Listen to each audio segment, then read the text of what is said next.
Welcome to CounterCultureWISE, a Stormcat production, with your hosts Melanie Hope and James Monis.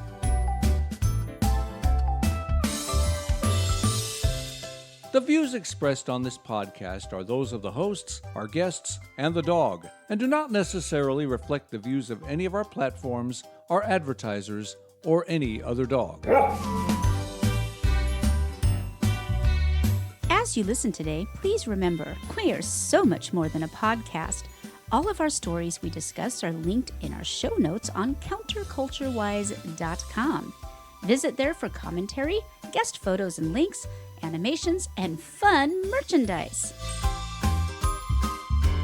If you have a story idea or would like to be a guest on our show, contact us via our website. You can also follow us on Twitter, Gab, Instagram, Facebook, and all over social media, where we'll post memes, cat pics, and commentary that gets us booted off on a regular basis. If you're watching our live show, hit like and join the chat. If you're listening dead, well, you can still hit like, share, subscribe, and comment, but please stop voting Democrat.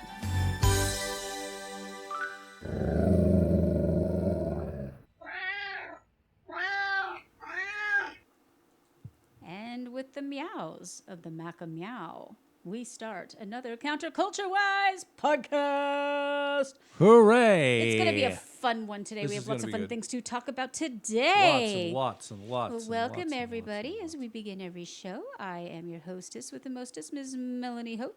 And here to my right is my right-hand man. Happens to be my best friend, my co-host, my husband, and my sweet Babu, Mr. James Monis. Hi, everybody. Babu. So a politician dies and ends up standing in front of the pearly gates. St. Peter looks at him for a second, flicks through his book, and finds his name. So you're a politician. Well, yes. Is that a problem? Oh, no problem. But we have recently adopted a new system for people in your line of work, and unfortunately, you'll have to spend a day in hell. After that, however, you're free to choose where you want to spend eternity. Wait, one day? I have to spend a day in hell? Says a politician. Them's the rules, says St. Peter. He clicks his fingers and whoof, the guy disappears. He awakes, curled up with his hands over his eyes, knowing he's in hell. He listens for the screams, sniffs the air for brimstone, and finds nothing. Just the smell of fabric softener? Huh? And cut grass. This can't be right. Open your eyes, says a voice. Come on, wakey, wakey. We only have 24 hours. Nervously, he uncovers his eyes, looks around, and sees he's in a hotel room. A nice one, too. Wait, this is a penthouse suite. And there's a smiling man in a suit holding a martini. Who are you? The politician asks. Well, I'm Satan, says the man, handing him the drink and helping him to his feet. Welcome to hell. Wait, this is hell? But where's all the pain and suffering, he asks. Satan winks at him. Oh, we have been a bit misrepresented over the years. It's a long story. Anyway, this is your room. The minibar is free, as is the room service. There's extra towels next to the spa tub. And if you need anything, just call reception. But enough of this. It's a beautiful day, and if you'd care to look outside. Slightly stunned by the opulent surroundings, the man wanders over to the floor-to-ceiling windows through which the sun is glowing, looks far down. He sees a group of people cheering and waving at him from a golf course. The sun is blowing? That's what, glowing. It's glowing. Oh, that makes more sense. Yeah, it's glowing. It's one of 5 pro-level courses on site, and there's another 6 just a few minutes' drive out past the beach and harbor, says Satan, answering the unasked question. They head down in the elevator, walk through the glittering lobby where everyone waves and welcomes the man as Satan signs autographs, cheerily talks shop with a laughing staff. As he walks out, he sees the group on the golf course are made up of every one of his old friends, people he's admired for years but never met or worked with, and people whose work he's admired but died long before his career started. Out in the middle of the group walks his wife with a massive smile and the body she had when she was 20, who throws her arms around him and plants a delicate kiss on his cheek. Everyone cheers and applauds, and as they slap him on the back and trade jokes, his worst enemy arrives as a 2-foot-tall, goblin-esque caddy. He spends the day in the bright sunshine of the course, having the time of his life. Later, they return to the hotel for dinner and have an enormous meal, perfectly cooked, which descends into a food fight when someone accidentally throws a breadstick. As everyone is falling about laughing and flinging breadsticks at each other, his wife whispers in his ear, and they return to their penthouse suite. After several hours of intense passion, the man falls into a deep and happy sleep. He's woken up by St. Peter. So that was hell. Wasn't what you were expecting, I bet. No, sir, says the man. So then, you have a choice. You can go to hell, which you saw, or heaven, which has, choral singing, talking to God, white robes, all that stuff. Well, I know this sounds strange, but on balance, I think I would prefer hell, says the politician. Not a problem. We totally understand. Enjoy. St. Peter clicks his fingers again. The man wakes up in total darkness, the stench of ammonia filling the air, and distant screams the only noise. Of course. As he adjusts, he can see the only light is from belches of flame far away, illuminating the ragged remains of people being tortured or burning in the sulphurous ocean. A sudden bolt of lightning reveals Satan next to him, wearing the same suit as before and grinning, holding a soldering iron in one hand and a coil of razor wire in the other. Yikes. What's this? The politician cries. Where's the hotel? Where's my wife? Where's the minibar, the golf courses, the pool, the restaurant, the free drinks, and the sunshine? Ah, said Satan. You see, yesterday we were campaigning, but today you voted. All right. Too That's true. True. Longer than the usual joke that we was start longer with. than the dad joke, but yeah. yeah. But yeah, I heard that one the other day and just thought that's Yes, great. you were campaigning. Yeah, Yeah, it works. Campaigning. Anyway, enough long jokes. I'm really happy to be here this week. I'm This glad is you're gonna happy to be here. Going to be a really good show. You think so? Yeah. All right. We got some amazing things to talk about. We got tongues and skis and Yeah, all kinds of crazy stuff. Yeah. Oh, wow. I figure tongue in cheek, tongue and ski. Tongue and skis, yeah. Yeah, I gave it a shot. I was grasping, folks. I was grasping. But it'll be fun finding out what that means. So make sure you stay tuned. Well, we might as well just start out with more of the stupid. This is just absolutely. I'm kind of blown away because I mean, there's incompetent, and then there's this, and yeah. So apparently, there's been another special report coming out. I'm beginning to feel that in the way that they weaponized all of the court system against Trump, they've also weaponized. I mean, all the other TLAs. The very people who were supposed to protect him became his enemies. Right. Or what? I don't even know if they're enemies so much as they're just incompetent. I don't know, man. Yeah. So apparently, and this has really nothing to do with him. Right. I mean, it's not like they're upset with him or he did anything wrong. Right. It's just they're terrible at their job. And they only have one job. So, well, they actually have. They have a lot of jobs. Okay, all right. Protecting the president's the big one. Yeah. Well, the Secret Service, weren't they initially put in place to take care of counterfeit? Yeah, money? they're part of the at least as far as I remember, they're part of the. So Treasury they never were Department. actually like gun-toting security dudes. They were, recognizing a bad bill. Right. I feel like we need another department. Yeah. As much as I hate extra government, I'm feeling like these guys, they're not serving the purpose that they should be serving. So let's go over this article a little bit. This is mind blowing. Marine Corps recriminations and serious formal misconduct complaints have plagued all levels of the Secret Service detail assigned to protect former President Donald Trump over the past year. Now, I find that interesting. It's not the entire Secret Service; it's only these guys. Yeah. And I was noticing that when Kamala, whatever the heck she's calling herself this week, she mispronounces her own dang name every 5 minutes. When she was off doing whatever, she had big old beefy dudes, and we've got these little overweight girls that are protecting Trump. So I just for the record, Secret Service is now under Homeland Security. They used to be under the Treasury. Okay. Yeah, and Homeland Security. I will look that up is, while you get started. Yeah, that's a whole other thing, too. Thanks a lot, Bush. Okay.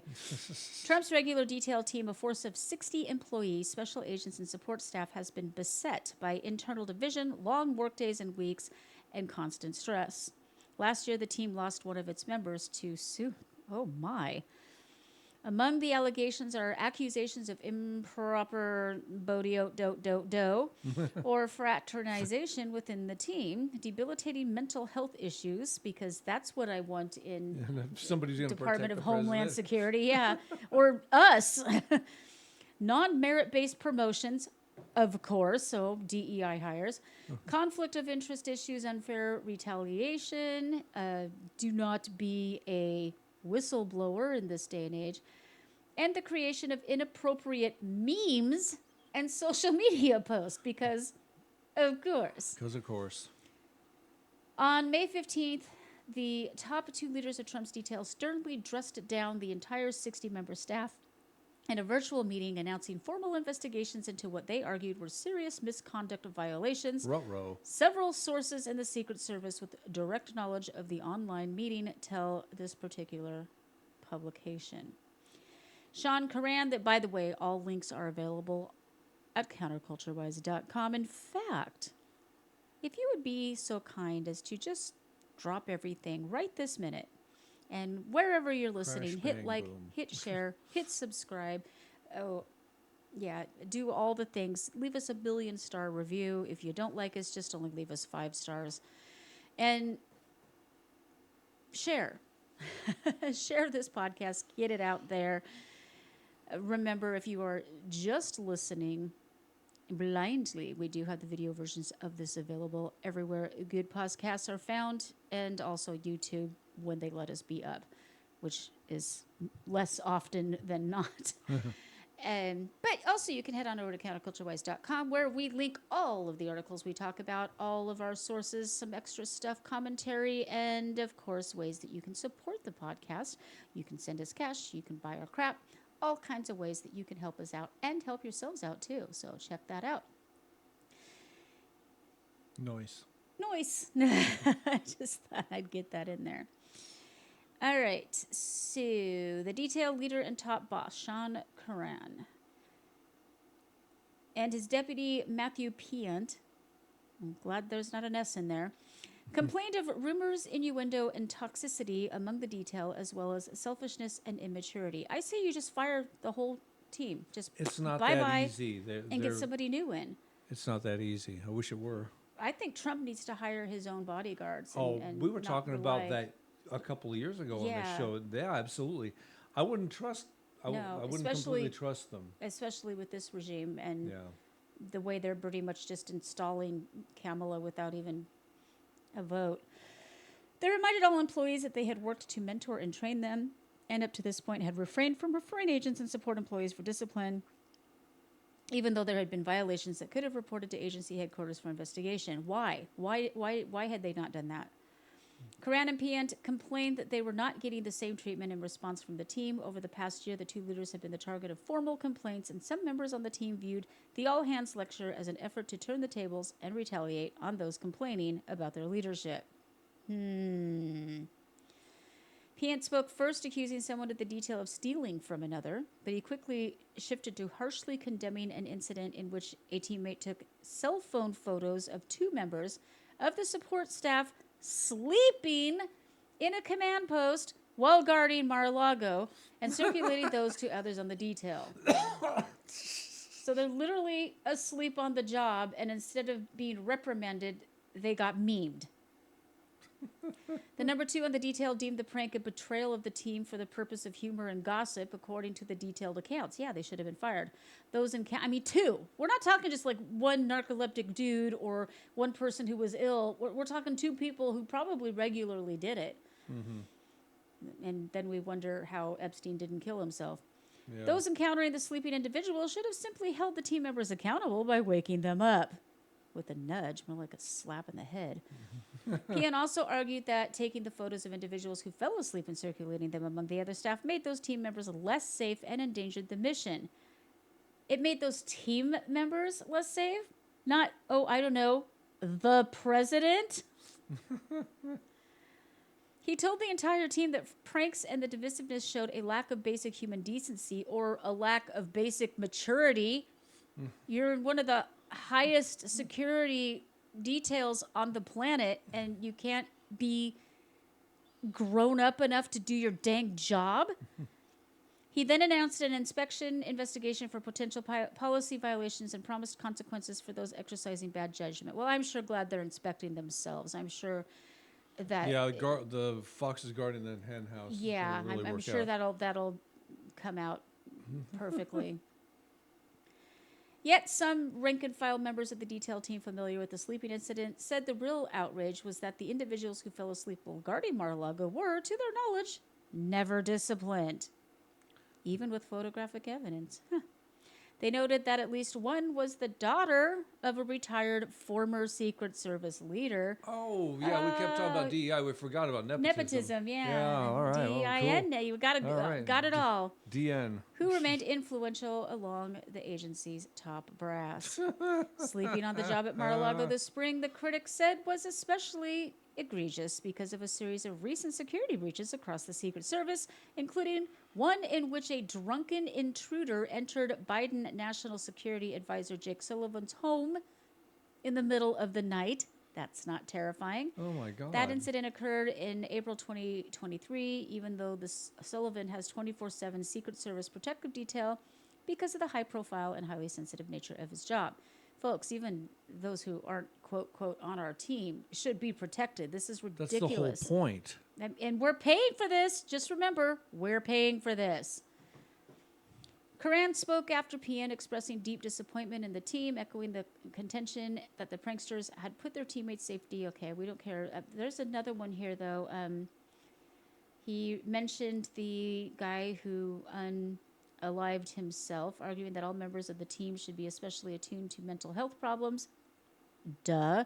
Also, why are people with mental health problems allowed to be in the Secret Service? Sometimes they go undiagnosed and then they rear their ugly heads later. I mean, you know. I guess, but Yeah. don't they have to go through rigorous, just like the military? Don't they have to take rigorous tests in order to even be in? Yes. Okay, then wouldn't that come up, even if it was undiagnosed? Sometimes. Or it may just be the stress of the job sent them to the loony bin And they start afterwards. bouncing up and down on the couch, yelling, I want to kill, I want wanna to kill, I kill, want to kill." maim and kill. Over the last 2 weeks, the Secret Service Inspections Department, which investigates employee misconduct, is homing in on allegations against an agent on the Trump detail who played a key role during the July 13 Butler, Pennsylvania rally and is partially responsible for developing the security plan, which contained egregious mistakes that left an opening for shooter few. Thomas Crooks. Okay, guys, I want you to look in the opposite direction. I don't want anybody up on that roof because it's slightly slopey. But that roof over there, that's way more slopey. You guys go on up there because you don't have a direct line of sight. And, you know, if you just see some rando with long hair carrying a ladder and a gun, don't worry about him. Duh. An official briefed on the matter, but not authorized to discuss it publicly, woo, said that the Secret Service Office of Professional Responsibility, that's a thing, SSOPR, the SOPR, it should be B's, they're sober, also investigated the allegations of sexual impropriety and fraternization within the Trump detail and found the allegations to be unfounded. Well, that's reassuring. I'm glad the Secret Service investigated themselves and found themselves not guilty. There was another one. Let's see. I don't want to read the whole article because it's pretty long. Right, it's long. But there is another one where one left her post to go breastfeed her child. To which I say, Why is she even employed at is the she moment? even there? Why is she not on B, maternity her leave? baby is there.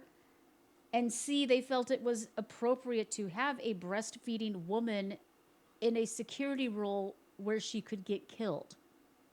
That is repugnant. Just repugnant. Trump needs to do what he can to overhaul the Yeah. agency. I mean, that's not something he single-handedly can do, of course, but it needs to. They need to have a serious overhaul. Well, I mean, are there times that you need to be prejudiced? Yes. Yeah, Yes. I do absolutely. not want a nursing mother throwing her body in front of anybody, up to and especially including the President of the United States. No matter who it is. Why isn't a Trump why thing. are It we could have been a Biden throwing thing. our Same- women into battle instead of protecting them? Oh, because we've totally destroyed society. This is just ridiculous. So it goes on to talk about the lead guy that's going to probably become the scapegoat. There was some Senate testimony that was a joke. You can watch that up. And then whether or not it was set up for failure. It gets a little bit into some commentary here. Aside from the Butler rally, there has been a string of security lapses or improper activity across the Secret Service as a whole. The latest, which came to light last week, involved a bizarre July 27 intrusion or break-in of a Pittsfield, Massachusetts salon. Yeah. So this is, we got another article about this. They're not, I mean, seriously. Oh, here's the article, the breastfeeding child. Breastfeeding, if it was coming up. Yeah. So Secret Service is investigating a report that says an agent left her post at a Trump event to breastfeed. In a statement shared with Newsweek on Thursday, Secret Service Chief Communications Anthony Not Gonna Try It said all employees at the U.S. Secret Service are held to the highest standards. That Are doesn't they sound now? like it to me, though. When does that start? She shouldn't have even been there. When She does should have been either on maternity leave or at another job where, you know, it was appropriate to have her baby and breastfeed. I'm sorry, it's just not appropriate. It's not. You shouldn't be in a security detail, because your mind is elsewhere. Half your body is elsewhere. It's not feasible. It makes no sense. That's not bigoted in any way. Not at all.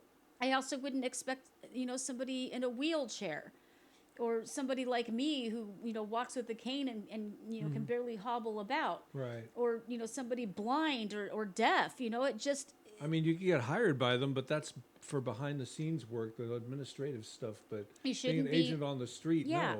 no, absolutely I not. mean, we have Out no in the field, standards, I no. swear. The remarks came after Susan Crabtree said that a female Secret Service agent abandoned her post at a former... You know, I'm sick of them using the term former. They don't do that with any other president. They do not use that word. President Donald Trump's Wednesday campaign in Asheville, North Carolina, to breastfeed with no permission or warning to the event site agent. So she's just like, hey, not only am I going to inappropriately bring my child to an event where we are in danger by the very nature of my job, but I'm just going to la-di-da off whenever in the heck I feel like it and do what I want. The site agent went on to do one final sweep of the walking route and found the agent breastfeeding her child in a room that was supposed to be set aside for important Secret Service official work. So Canner. popping a nipple to your brat in the middle of your job is now important Secret Service Canner. official work. Send her on her I way. don't want to pay for this. No, I don't either. Have babies, for God's sake. Go out and breed and have babies and do your thing, but don't bring them to work, and especially when you're not going to do your job. Yeah, I think that's taking your daughter to work day a little bit far. A little far, yeah. Did she even have permission to bring her infant? Probably not. Her infant to Probably a kept it in the very car. dangerous situation. I mean, next you're going to say that, you know, we've got the stretchy maternity clothes for pilots. Next we're going to have those little baby bambino things so that they fit an AR and, you know, or well, I guess an AK or whatever we use, because I know AR is not, but so they can, you know, hold the gun in place right under where the baby's supposed to go, so we can just sacrifice our women and children now. I mean, is this our new thing? It's the new America. That is the fall of society, when we are sending our women and our children out to protect those who are too lazy or stupid to do it. I don't want this country. I don't want that for this country. Well, it starts here in Men Texas. are men for a reason.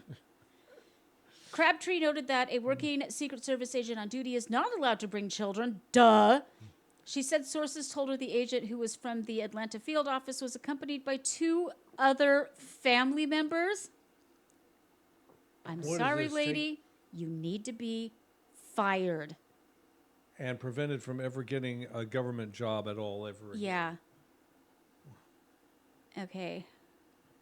I think this is... You know, and like I just said, this all starts... All freedom in America now starts in Texas, and this is starting to get encroached on too. It's getting a little... Yeah, this is crazy. This is not something I ever would have imagined happens in Dallas. But the State Fair of Texas is facing criticism following their decision to prohibit firearms on the property during the fall's annual week-long celebration of Texas. How can you have a celebration of Texas without guns, firstly? Um, I don't know. Well, It- I know there's a lot of places that they say are gun-free zones around here, but I also know there's a state law that disallows that. So I find it very Yeah. confusing. And frankly, whenever I go somewhere and I see the gun-free zone sign, I instantly am on high alert. I feel unsafe. Yeah. It's like a target. It doesn't affect me as much, but it's just I feel like it's basically a, hey, these people are defenseless, come here and shoot. That's what we've done to our schools. yeah. Definitely turned to Chief Sitting Duck High School. Yeah. Now, I'm not saying, if some guy walks in with a rifle, you don't like stop him, but Right. yeah. So the safety of our fairgoers. The safety of our fairgoers, employees, and vendors remains the fair's number one priority. We're committed to providing a safe and welcoming experience for every single person who attends our annual celebration of Texas. Fair COO Coo. Jamie Navarro said. Comparable policies are in place industry-wide, and the State Fair of Texas believes these policy additions will further enhance our existing safety and security protocols. So some crazed jerk comes in with a gun, blasts some people, less likely that lives are going to be saved. Okay, cool. Here's our man, Attorney General, Attorney General Ken, or Attorney General Jen, I don't care. What now? Anyway, Mr. Paxton is threatening to sue the city of Dallas if they do not force the fair to change course. State law prohibits firearm bans on government property. Yeah, see? The state fair is operated by a private entity, but they lease the land from City of Dallas. Okay. Texas law clearly states that licensed to carry holders may not be prevented from carrying a firearm on property owned or leased by the government, Paxton said. The State Fair of Texas's recent policy that infringes on licensed to carry holders' Second Amendment rights is unlawful. Gun safety advocates praise the fair's decision because they're fascists. I'm sorry. Yes. Remember the shooting that injured 3 people in dining hall last year? Ooh. The real threat to safety is an abundance of unregulated firearms in public. What are they doing in Texas? We need to prioritize the safety They're of... Beto voters. We need to prioritize the safety of people, and it looks like the State Fair took that into consideration with its decision. Director of Texas Gun Sense, Nicole Golden, told Nexstar. They forgot to put the non in. Yeah. Paxton's threat comes after a majority of Texas Republican reps sent a letter to Fair's directors urging them to reverse the firearm ban, claiming gun-free zones put the public at greater risk, just as my wife just said. Don't you want to be able to defend your family? That's what this is about. State Senator Mays Middleton from Galveston. Galveston told Nexstar. Because I think that's why the other shooter was able to do as much damage as he could, because there was nobody there to stop him. Don't you want that ability to defend your own family? Look, this is Texas. It's not very Texan to walk under Big Tex. Big Tex is the big statue at the entrance to the State Fair, for those who don't know. Walk under Big Tex and say, no, the Second Amendment is not welcome here at the State Fair.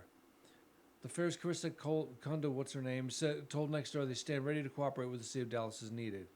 Paxton gave the city 15 days to fix the issue or coming in blasting. I'm sorry, we'll see them in court. Same thing. Well, I okay. looked up this other shooting that I wasn't aware of. Apparently, he walked into a crowded food court and started shooting away. So 3 people were wounded. All of them were released from the hospital. Nobody died. The fair opened 4 hours late on Sunday with regular hours on Monday, with a steady flow of visitors as investigators worked to find out how a gun got into the fair, because apparently they frisk you down on the way in now. There was pandemonium Saturday night as police evacuated the fair for a search of the entire 277-acre site. Now, to be sure, there was only one shooter. It occurred in the Tower Building food court around 7:45 p.m. So here's a witness recounting. Kiovana. We're in the food court. I heard shots. Actually, it sounded like it was coming from the middle, and luckily, thank God, I was near the front door. So as soon as I heard the gunshots, I was able to get up and get out of there. Okay, so it says that the suspect, dude from Dallas, also ran from the scene, but was quickly captured by state troopers who were on duty. The document said the handgun was recovered when he was arrested.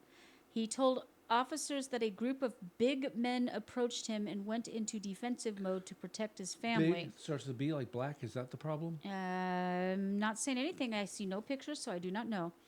Turner admitted firing 3 to 4 shots intended for one of those big men. According to the document, an officer who arrested the dude watched a video recording of the incident in the food court. In the video, he was by himself, not with his family. He purchased a bottle of water. In the background, several men could be seen approaching him from behind. The affidavit said a person named Cade Kelly could be seen exchanging a few words on the video that could not have been recorded because there's no sound.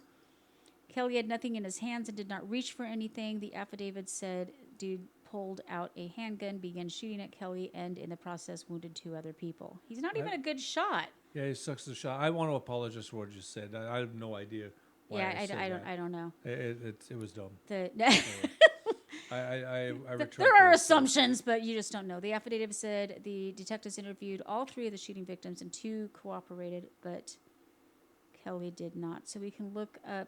Oh, he's only 19. He's just a baby. Yeah, he's a little kid. It's not a huge boxy setup like you're used to seeing. There are a lot. Okay, so they're saying how he was able to sneak it in, but my understanding is that they have metal detectors and all kinds of fun stuff. Yeah, so, they do. what was the dude's name?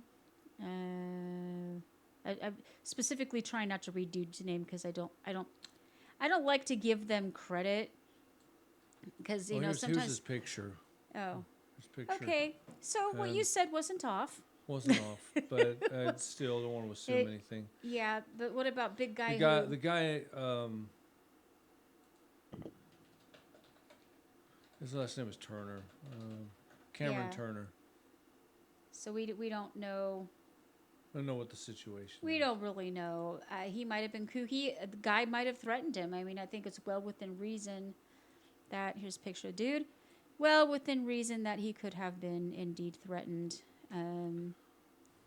But firing on folks in the middle of a fair, not the way to handle it. Not the way to handle it. Not the best way to handle it, folks. So. Not the best way to handle it. Oh my goodness. So enough of the negative. Enough of the negative. Let's head on into.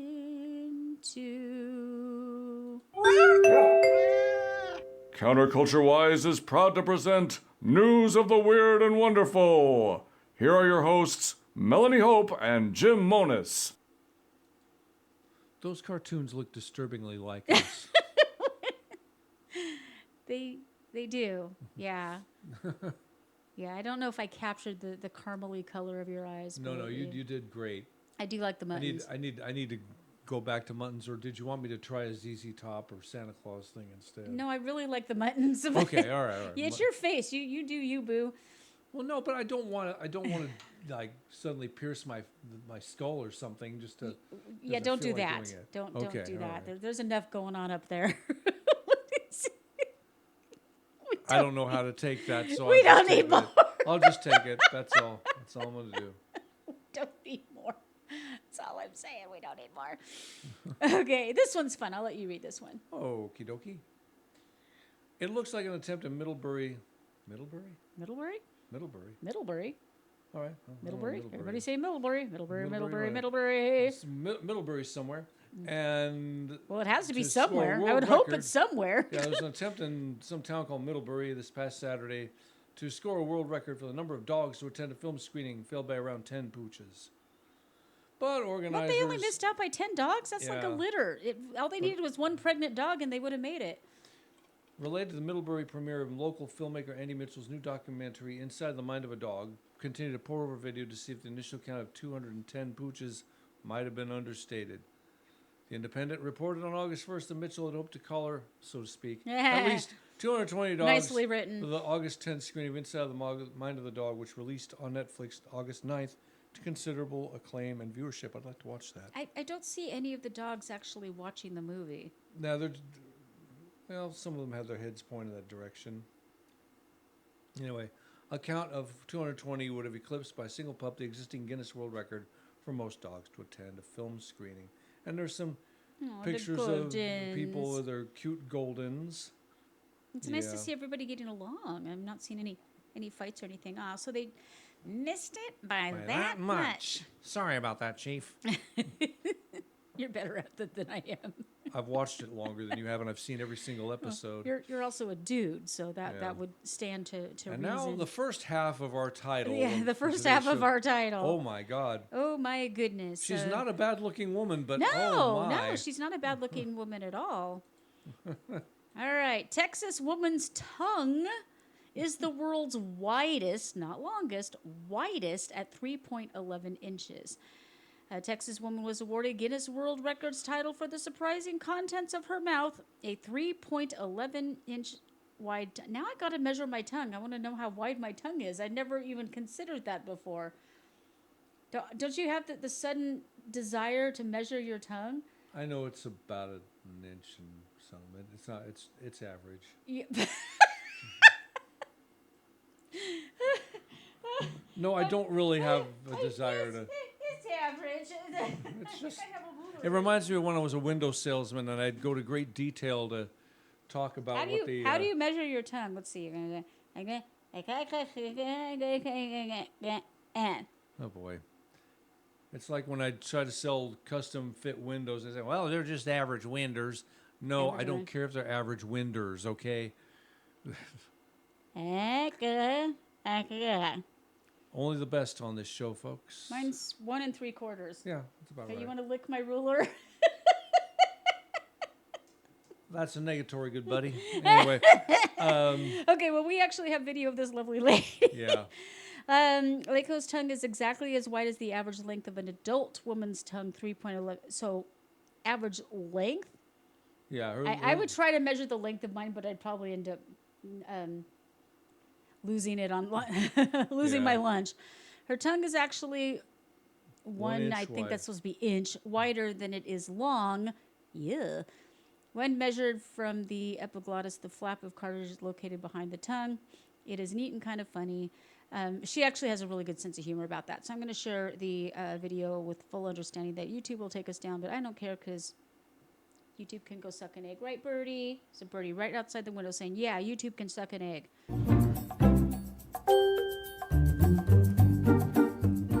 My name is Brittany Lacayo, and I am the Guinness World Record holder for the female with the widest tongue, measuring 7.9 centimeters or 3.1 She has a huge inches. mouth, though, too. Yeah, she has a large mouth. I mean, her mouth takes up more of her From a young face age, than- my family would kind of make a joke about it, so I guess I've known from Yeah. when I was I don't know pretty if that's a young that my makeup tongue thing or was how that larger than works. most people's. My best friend Sarah sent me a link to the previous record holder's video, and so I guess that inspired me expect her to to go see blah, blah, if blah, my blah. tongue was actually wider than hers.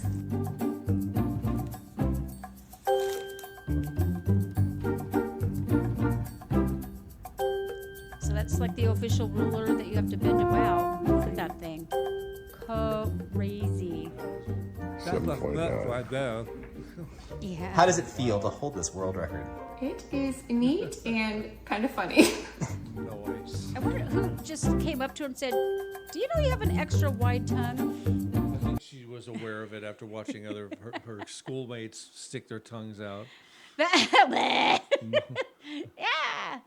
All right, this one's interesting. We love science and we love discoveries. This one's fascinating. It is indeed.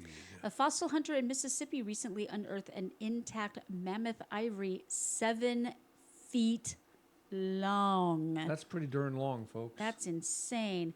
Believing it was the tusk of a mastodon, a far more common proboscidean in the area, Eddie Templeton was nevertheless ecstatic to find one that wasn't fragmented. But it was only after scientists arrived from the Mississippi Museum of Natural History and were able to examine it that the real former owner of the tusk became clear. It was the ivory of a Columbian mammoth, the largest mammoth in North America and rarely documented this far south. I always thought mastodons were bigger than mammoths. Do I have them backwards? I think I Do we have to can't Google remember. mammoth versus mastodon? Mammoth I actually thought they were kind of one of the same. versus mastodon. Yeah, I always thought that buffalo They're and both bison were different. they're both than rock we learned. bands. I am not lying. There's a band called Mastodon, and then Wolfgang Van Halen's Mammoth. Wolfgang's fan. No, that's hilarious. I want it like a side-by-side chart. Okay, so we've got a comparison chart of... Why did they make it so tiny? It's itty-bitty. So All that right, so people here like we us have a wouldn't copy it comparison and- chart of mastodons, American mastodon, woolly mammoth. Oh, they were actually smaller than current elephants? I thought they were bigger. See, I learned something every day. Now I feel like a dum-dum. Okay, so Well, mammoths look were like just... one. Aw. I didn't realize that modern elephants are actually larger than... I didn't know that either. Yeah. learned I was something. always under the impression they were like twice the size or Learn- something, the way they would talked about it in history class. Me too. Like Yeah. the saber-toothed tiger was like way bigger. I always thought so. Shows you what I know. Yeah. Okay. Still impressive as can possibly be, Yeah. and old. All right.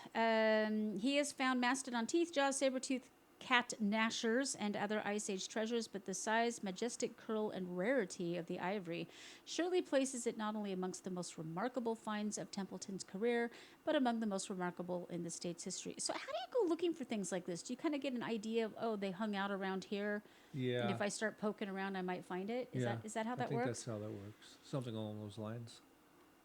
Okay, so the last Ice Age mastodon Gomphothere and the Columbian okay, what's a whatever the heck this is? See, now I gotta look that up.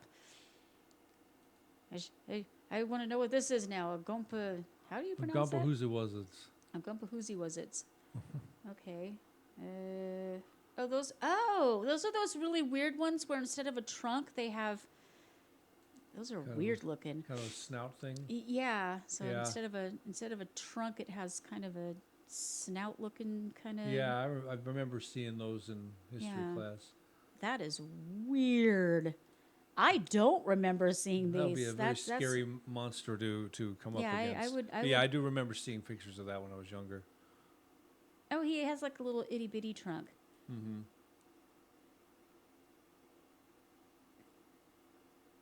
Weird looking. Okay. See, I'm learning stuff left, right, and sideways. You You learn a lot on this show. Yes, you learn a lot on this show, CounterCultureWISE here. All kinds of fun stuff. All kind of fun. Alrighty.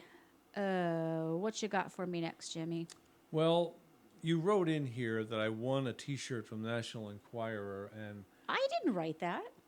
well, somebody wrote in here, Jim won a T-shirt from the National Enquirer. No, I didn't write that. Okay, then I must have wrote I it. thought you wrote it. Did you win a T-shirt from the National Enquirer? I did. Okay, They well used then, to. you said I wrote it. Well, no, I won. That don't matter. When I was really young, the National Enquirer used to have a contest called TV Blooper Spotter, and if you spotted okay, I remember you telling me the yeah, story. if you spot a blooper on a TV show, you write into them, and if they verify that it's true, you got a free T-shirt. So for a couple of years, I was walking around proudly wearing a National Enquirer TV Blooper Spotter. Try saying that 3 times. I'm a National Fast, Enquirer slow, TV or blooper otherwise. spotter. TV blooper spotter. TV blooper spotter. You got to say the whole thing though. That doesn't I'm a count. National Enquirer TV blooper spotter. Yeah, right. I can't even fine. remember the whole thing 3 times. Well, there you go. Apparently, well, I don't have to say apparently. I saw it, and I was looking. I was actually researching this on a wiki for Bionic Woman and That's what it $6 was. million It's one of those man. late night conversations you have. You're like, oh, we should put that on the show. So she put it on the show Put and it then on the claimed show. not to. So there we are. I still blame you. It was an episode of the Bionic Woman.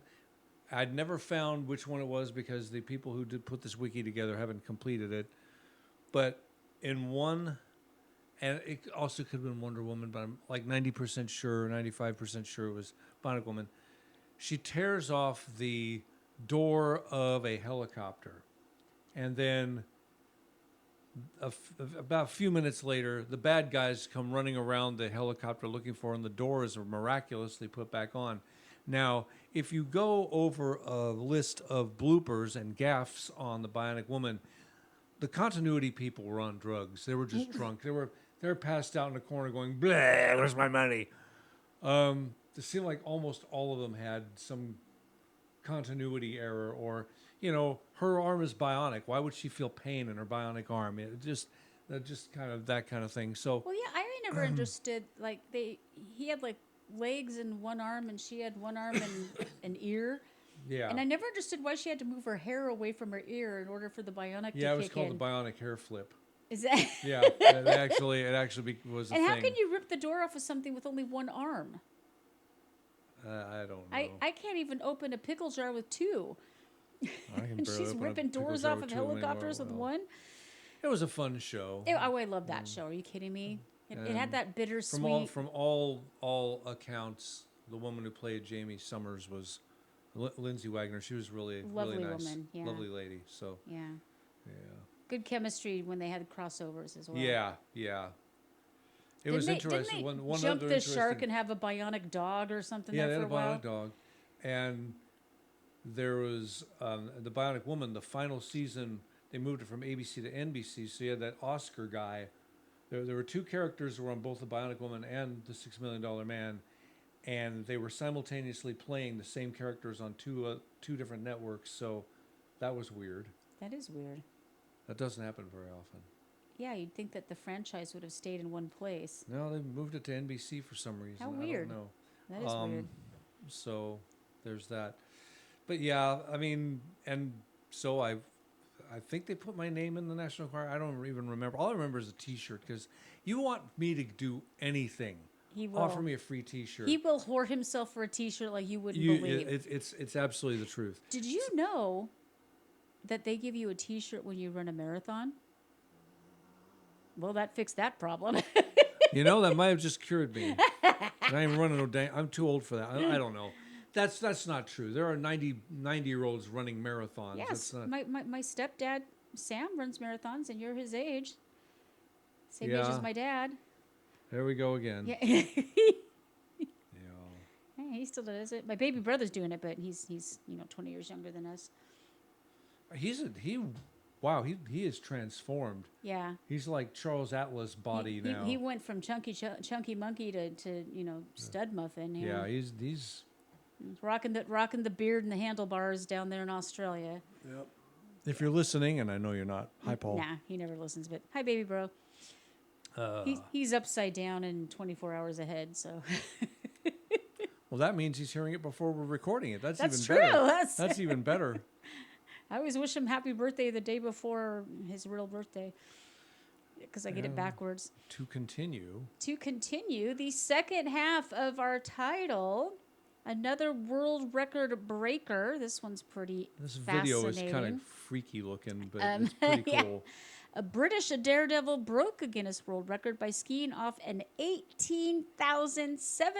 18,753-foot cliff and parachuting to the ground. Now, I say he should have been disqualified, because it's not really a ski jump if you're parachuting. That's cheating.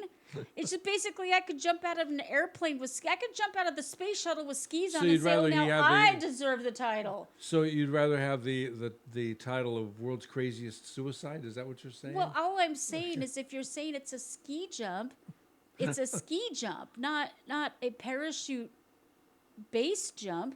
You just happen to be wearing skis at the time. I don't know. I find it heavily sus.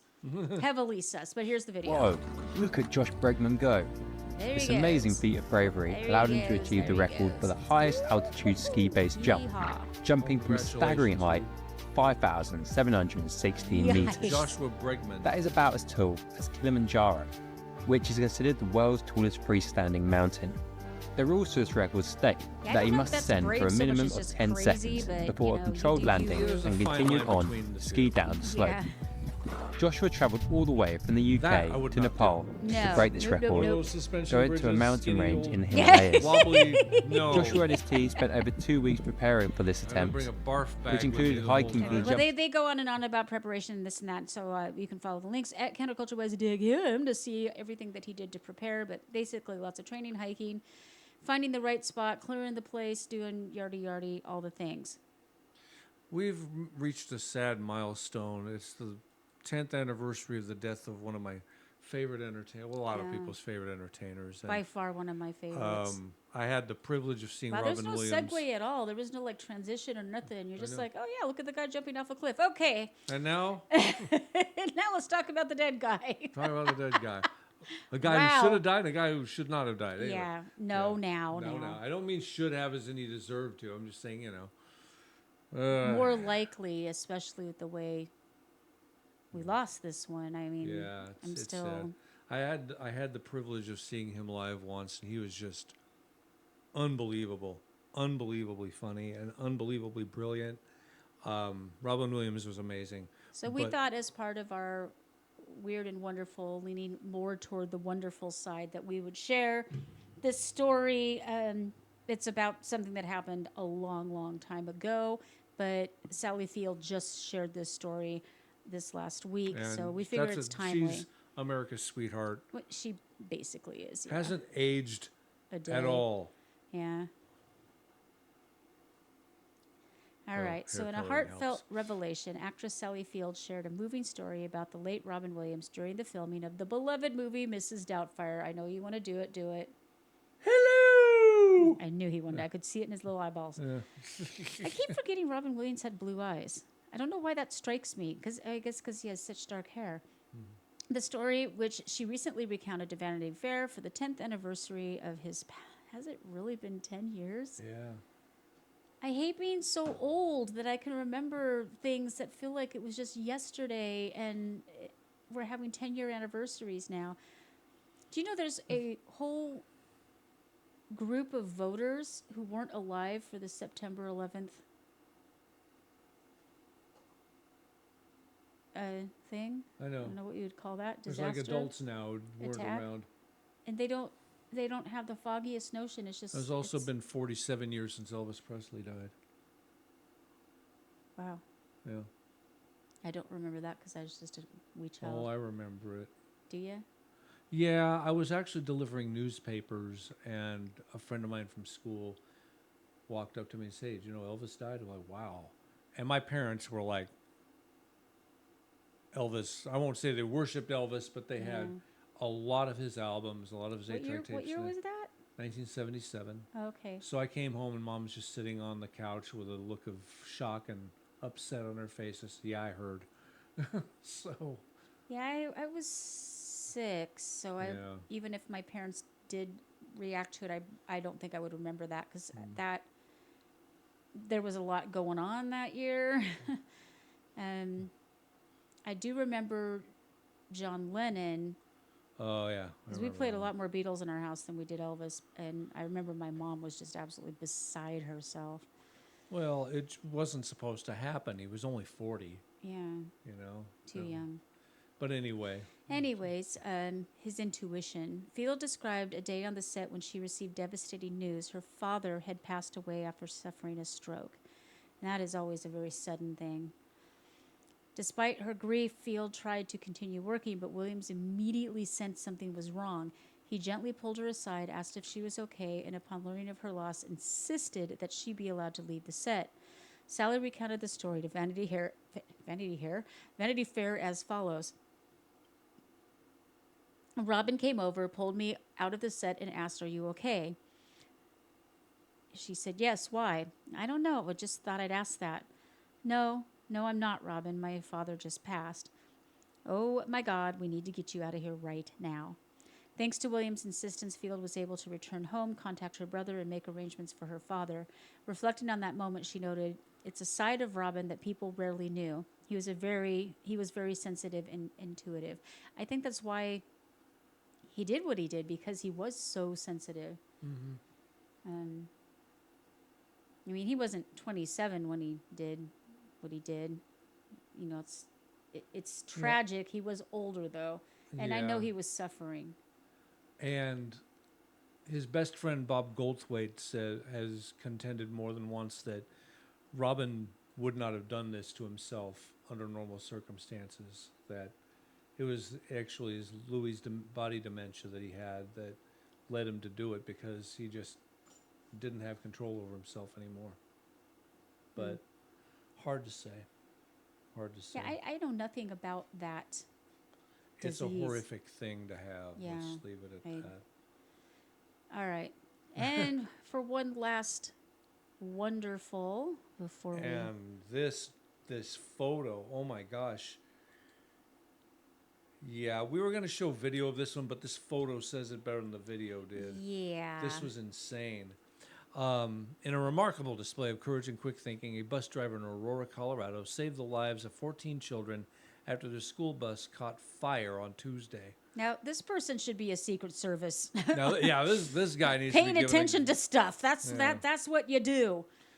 According to Aurora Fire Rescue, the bus was fully engulfed in flames when firefighters arrived. Thanks to the bus driver's swift action, all 14 children were safely evacuated without injury.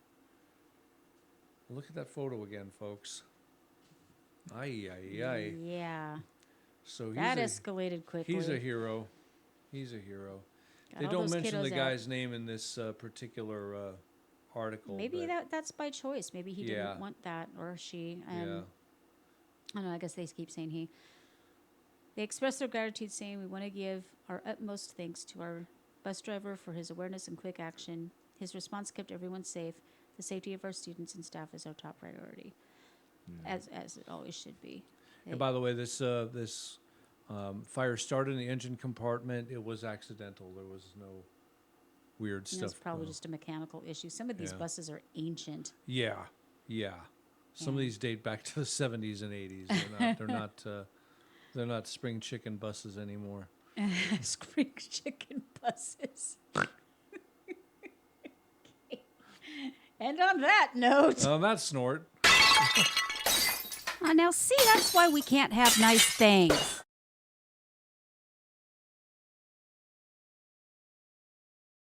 Thanks, Jim. On that snort.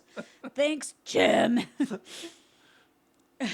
All right. Well, there's third world problems, there's first world problems, and then there's just billionaires, zillionaires, stupid problems. This I had is, to read this one like 3 times, and I kept saying, "What?"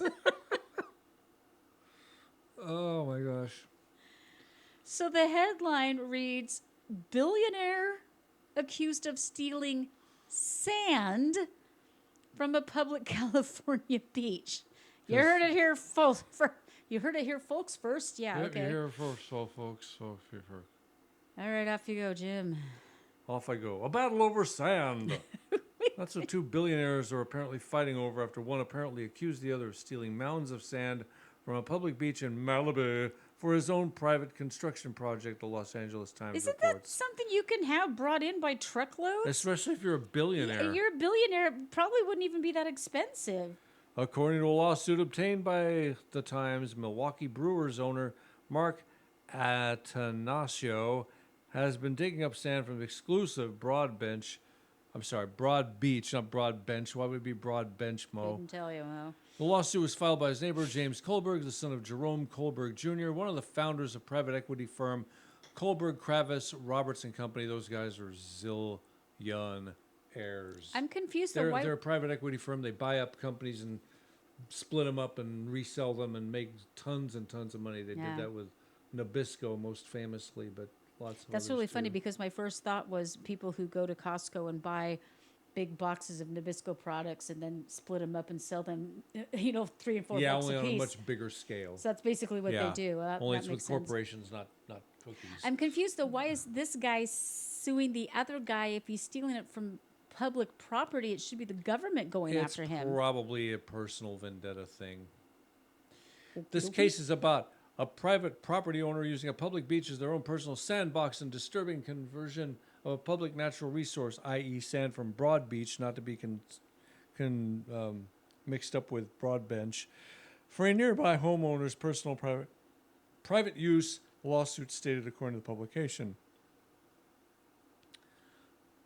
So, Okay. question. Sorry, I'm Yeah. asking so many questions, but question. Yeah. Is he going there with like a shovel and a pickup truck, or is he sending? It doesn't say. It's How like is he? Is he like little red wagon? excavators. I mean, Photos shared he's in the lawsuit literally okay. So apparently show why is the excavators government alongside- not going after him? I don't know. According to the Coastal Commission, all beaches are public up to the high tide line. It's just on and on. Okay, and so on. apparently It's he what rich people obtained do. permits They to fix do- the damaged seawall of his multi-million-dollar property, but those permits prohibit the use of heavy machinery in the tidal zone and the removal of sand from the beach. Okay. The photos shared in the lawsuit apparently show excavators along the shoreline dredging up piles of sand. So, government, hello? Why are we chasing after people for memes and tax issues? Well, this guy's digging up the frickin' beach. According to the Times, Atencio is accused of public nuisance, private nuisance, and violation of the California Coastal Act. But it took another bajillionaire to file the lawsuit. I'm still confused. He told the LA Times that he and his company of contractors have followed all the rules and have been in compliance with all permits. Kohlberg is seeking a fine against Atencio. I guess Kohlberg wants to be the richest guy on the beach. I guess so. It's probably just a pissing contest at this point. It's as a well as a nuisance court order lawsuit. from Atencio to replace the sand he has taken. Well, yes, he should. It's the latest saga over public beach access, which has long been a contested issue. California coast, blah-de-blah. Everybody's whining about it. Get over yourselves. There you are. There you are. And there it is. So It seems so petty.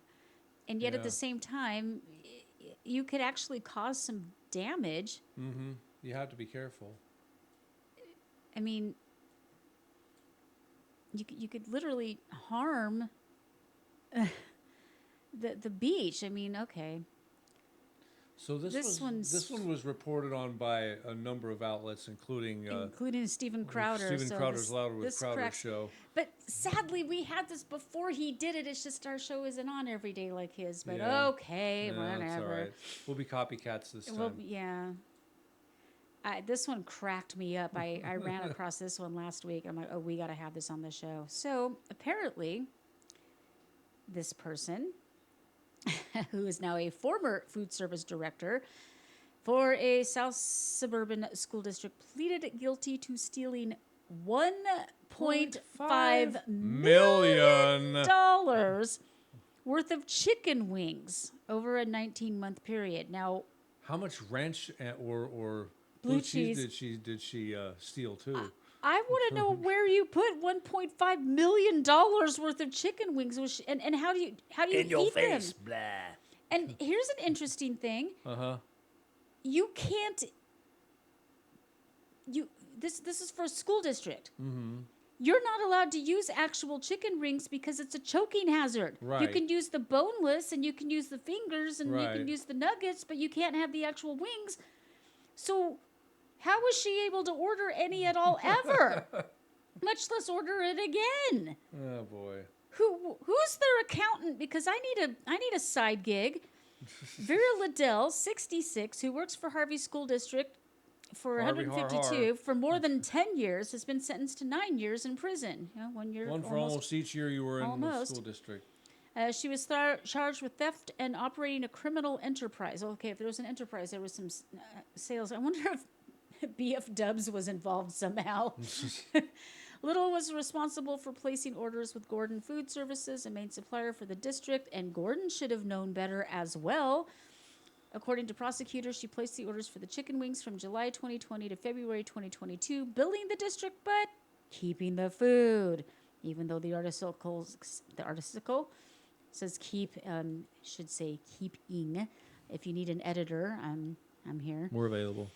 An audit last year discovered that the district's food service department had exceeded its annual budget by $300,000.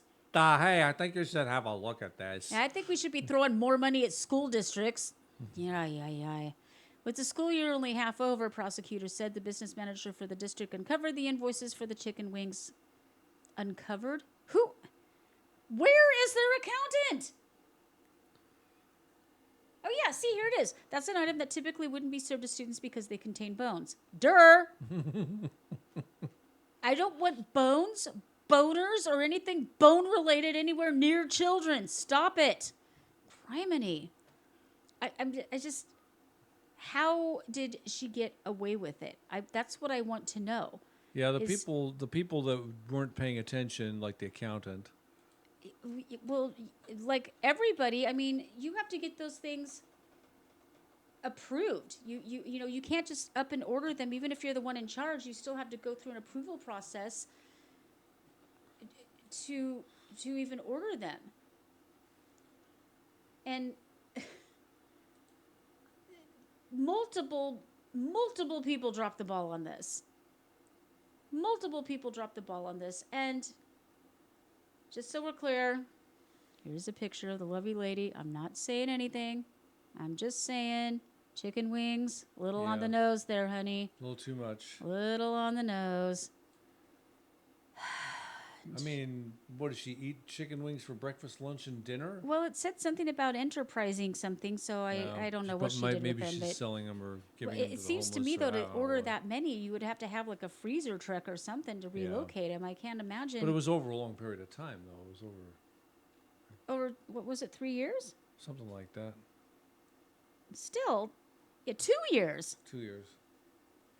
$1.5 million. How many chicken wings is that? Good gravy. I don't want to know. And like I said, the very first order, somebody somewhere should have said, oh, that's not even something that you're allowed to order, so where are they? And that would have been the end of it. And she might still be employed by the Just school just so district. you know that we're equal opportunity as far as This guy looks... as far as criminals. This guy looks like a drunken, delinquent Donald Trump is what it looks like. It's pretty scary. He does kind of have the Trumpian He's hairdo. got that Trump mugshot look. Only comb your hair, son. Yeah. So yeah, Well, this the guy look this in guy his was eyes stressed out at is work. oh crap, I got caught. Because Yeah. he's not a smart one. No. He's not a smart boy. You can tell. Here's why. This is out of Brunswick, Georgia. A McDonald's employee set a dumpster on fire for getting upset because the restaurant was too crowded.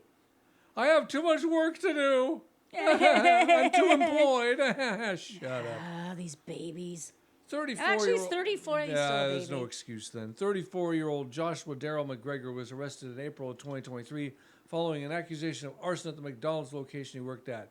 According to court documents, McGregor was frustrated his location was too busy, so he lit a piece of cardboard on fire and placed it in the restaurant's dumpster. If there's one thing I hate, it's job security. No I mean, kidding. that would tick me off too, man. I'd be arsoning all over the place if I Yeah. had job security. He ensured there was Business was booming in this economy. I'd be like, grrr. unbelievable. Yeah, as a guy who was seen the other side of it for a while, finally employed. Thank you, Jesus. Anyway, he ensured there was an active blaze before re-entering the restaurant. The fire grew and began to threaten drive-through customers who had to escape the parking lot as the flames spread. I'm picturing the fire like leaning out the drive-through window going, hey, I'm going to burn you. The It restaurant started was to threaten drive-through customers. who had to escape the parking lot as the flames spread. The restaurant was temporarily closed They were in while their, the fire they were in department they were in their extinguished the cars, blaze, right? and they were in their cars. So they they left, but drove then away, But right? then they closed the restaurant entirely. Yeah, well, that makes sense. Okay, and of course, being the Rhodes Scholar that he is, Mr. McGregor filmed the entire incident on his cell phone. Of course he Authorities did. easily identified him through security footage. Oh, hey, stupid. Where was he going to post Everything it? you do is on camera. Yeah, And everything. even when you're at home, I'm pretty sure one of the birds that stops our bird feeder is like secretly taping us. So well, look, there is a guy that believes there's no such thing as birds, and that's what they are, surveillance mechanisms. So Really? since they come to the window and look at me all the time, I wouldn't doubt it. chirp, chirp, chirp. So he got a 5-year sentence. Intentionally setting a fire. I'm not even going to tell about the obvious. How come he got all that stuff, but all the protesters didn't get doodly squad? I don't know. McGregor pled guilty to the charge of arson, resulting in a 5-year sentence. He'll have to pay restitution for the fire damages and serve an additional 3 years as supervised. I'm just really Release. curious why. Well, I know why he was filming it because these kids are dumb. But where did he think he was going to post that? Where did he think he was going to get the street cred? Well, the same guy who a few weeks ago we talked about, rigged a train crash. Oh yeah, Anything for that was anything a, for that views, was a thing. anything for That was ratings, actually yep. a thing, wasn't it? Yep. I'm glad you get to read the next one because I'm Does still- it get worse? yeah. Oh, no. An Alaska Airlines flight was forced to divert because the pilot wasn't qualified to land. At its intended destination. Yeah, that's why I left that one for you to read. Because just the headline alone is a head scratcher. Okay, an Alaska Yeah. Airlines flight from San Francisco to Jackson Hole, Wyoming. Jackson Hole. I'm such a fourth grader. Was forced to divert to Salt Lake City on Thursday after the pilot told the passengers that he wasn't qualified to land while the plane was already on its descent into Jackson Hole, and the flight attendants were preparing the cabin for landing. Guys, the pilot isn't qualified to land this thing, so we're just gonna keep flying forever. What? The weird incident occurred during this flight, which is operated by Alaska's regional partner, SkyWest. And one passenger says everyone had to wait on the diverted Embraer jet until a replacement pilot could be... Okay, so if he wasn't qualified to land in one place, why would he be qualified to land in another? That makes no sense.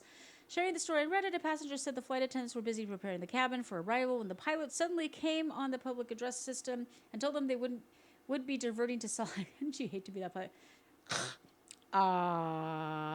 Sorry, guys. We're not going to be able to land because, really. Okay, hey, I'm really... Oh, yeah, he actually says this. I'm really sorry, folks, but due to me not having the proper qualification, you could have come up with any other excuse. That's straight out of the movie Airplane. Does anybody know how to pilot this plane? Yeah. We need to divert to Salt Lake. Okay, so here's...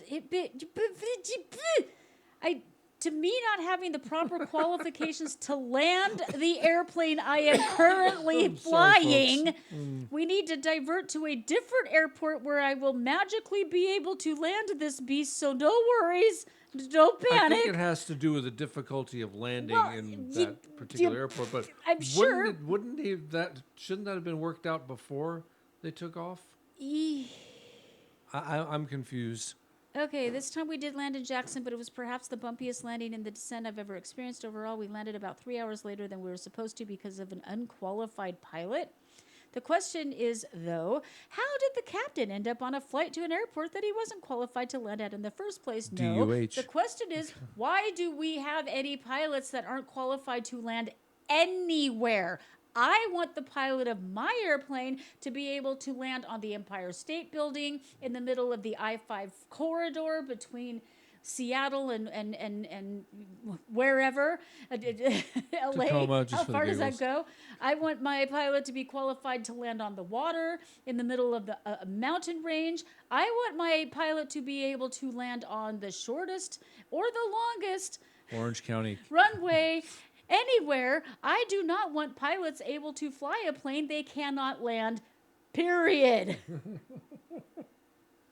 Just like a man to be able to get it up but not be able to get it back down again. The first...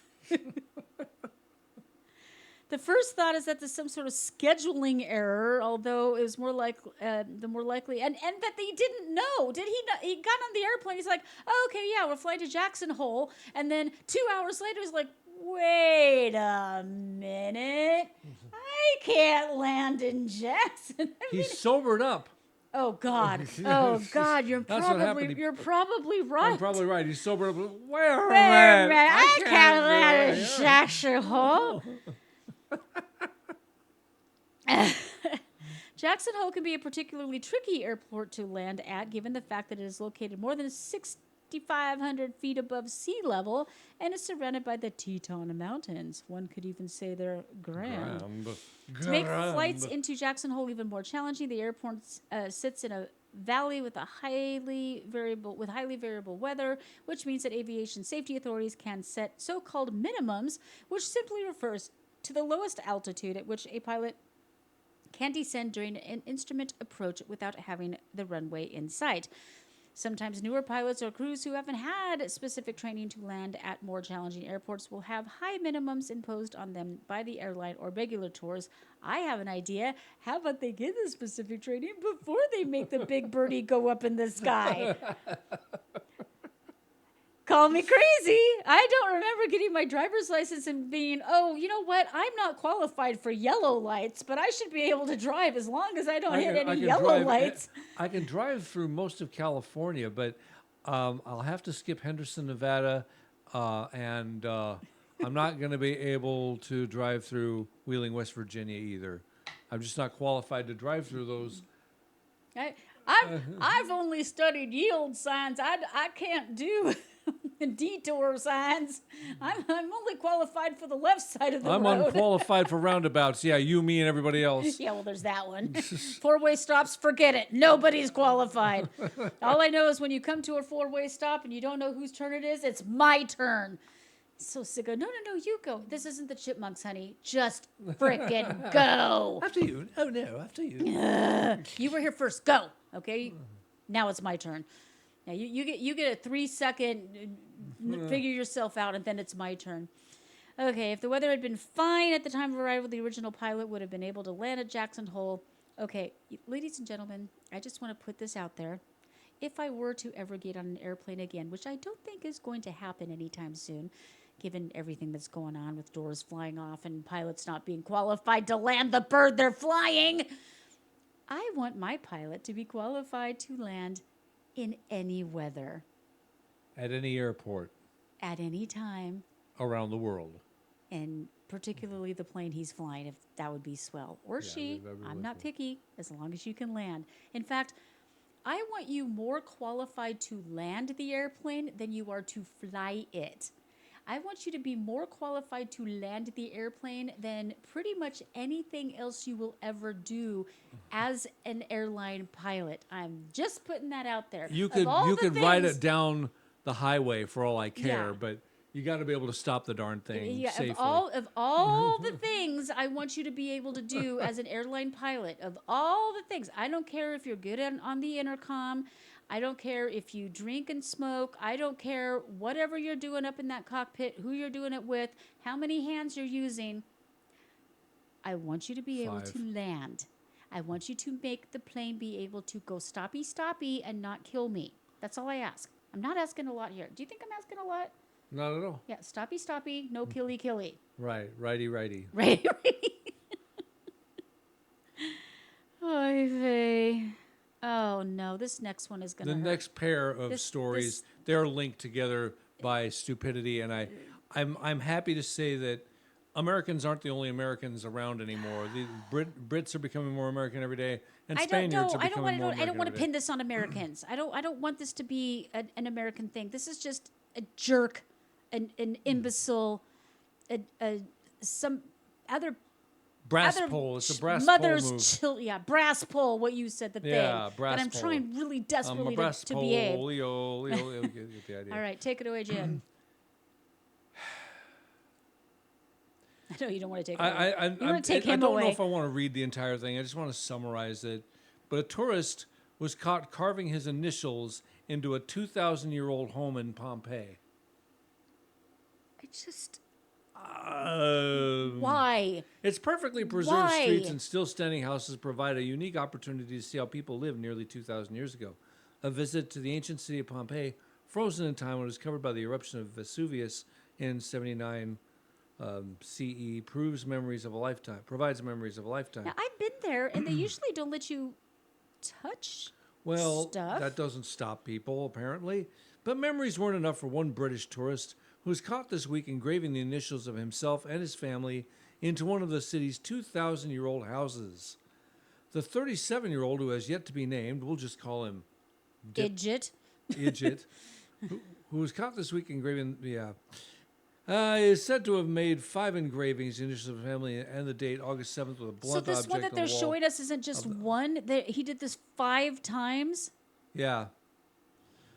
With a blunt object on the wall of the House of the Vestal Virgins.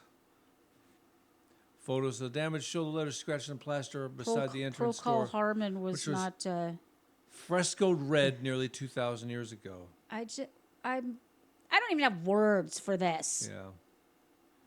Staff at the site noticed and called the police, according to Italian news agency ANSA. The man This guy, apologized. Brett, he had children. He shouldn't have children. He's not bright He enough had to have written the kids. initials of himself and his 2 daughters to leave a sign of their visit to the site. Okay, has nobody taken him aside and said, "Sweetheart, if you do it and everybody else does it, then there won't be room for anybody to see it anymore"? Nobody's parented this child at any point, and these are the people that are going to get the Great Wall of China completely shut down to tourists because they keep taking pieces of it. What are you going to do with it, you absolute imbeciles? And this isn't the first time. No. Another tourister from Kazakhstan. There's tourists from Kazakhstan? Well, they allow them out once in a while. Was caught carving his initials into the house of the Sei. In the ancient city. Why does Pompeii and everything else have so many eyes in it? He would have to pay for the restoration of the wall. For this town yeah. has 1,000 eyes. I'm just blown away that these absolute... This charge he might carries get a charged. fine of Wow. 20,000 to 60,000 euros and possible jail term of up to 5 years. Thanks to laws that were toughened up in January, throw him in. Absolutely stupid. Yeah, I mean, Italy- they're he's not the first one. I mean, people have carved their initials into stuff. There's even one stupid Australian rode a moped around the site. Yeah, we reported on that one. Yeah. Yeah, we reported on that one because that one blew my mind too. This one is a little bit heartbreaking. Yeah, this is sad.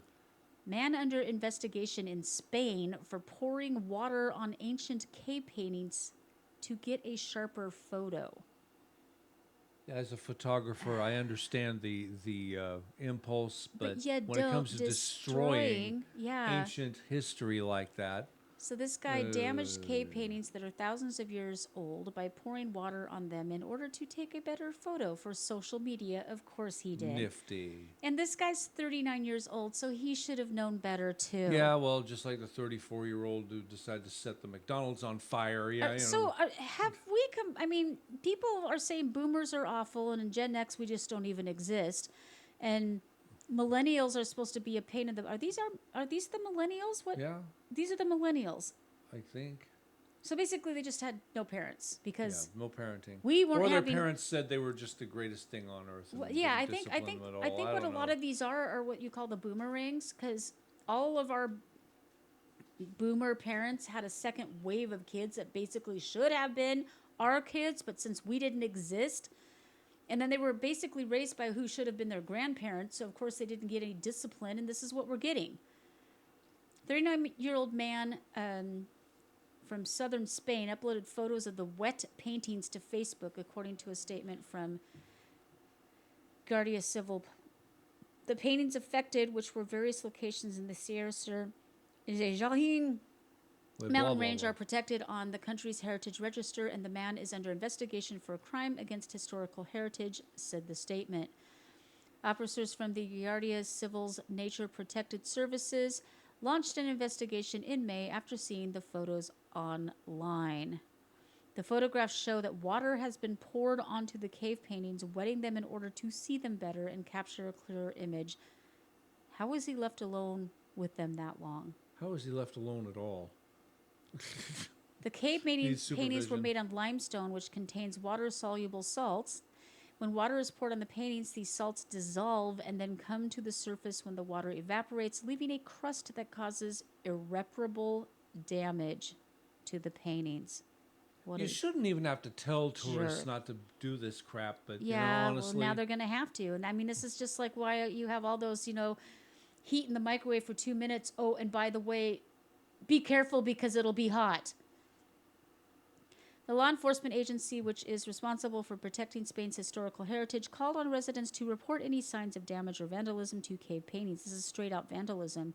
I hope he gets charged to the fullest extent of the law. They talk about other ones that it happened with, but I mean, good grief. Good grief. Some people's children. Now, this was a truly Texas death. This is definitely weird. And this one's a little fun, too, because we archive all of our articles. Mm-hmm. Tell the story about the archive. Oh, yeah. This is hilarious because we archive these things at archive.ph or archive.com. It just depends on the day, I guess.